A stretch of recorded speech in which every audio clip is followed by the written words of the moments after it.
இந்தியாவில் 12 ஆண்டுகளுக்கு ஒரு முறை நடைபெறும் மகா கும்பமேளா நிகழ்வு தற்போது உத்தரப்பிரதேச மாநிலம் பிரயாக்ராஜில் உள்ள திரிவேணி சங்கமத்தில் நடந்து வருகிறது.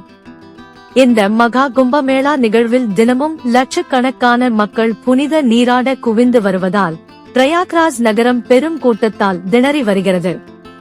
இந்த கும்பமேளா நிகழ்வில் அழகான மயக்கும் கண்கள், ஈர்க்கும் சிரிப்பு, நம்பிக்கையான பேச்சு, எளிமையான தோற்றம் என பாசி மணி விற்கும் 16 வயது இளம்பெண் ஒருவரின் புகைப்படம் மற்றும் வீடியோ வலைதளங்களில் பரவி வைரலானது. அவருடைய புகைப்படங்களை பார்த்த சிலர் இந்த மகா கும்பமேளா நிகழ்வில் லட்சக்கணக்கானவர்கள் மத்தியில் அந்த அழகான இளம் பெண்ணை தேடி கண்டுபிடித்து செல்ஃபி மற்றும் வீடியோ எடுத்துக் கொண்டனர்.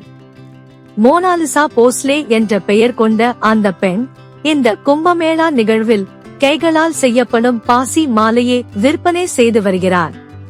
தற்போது இவர் உத்தரப்பிரதேச மாநிலத்தில் வாழ்ந்து வருகிறார்.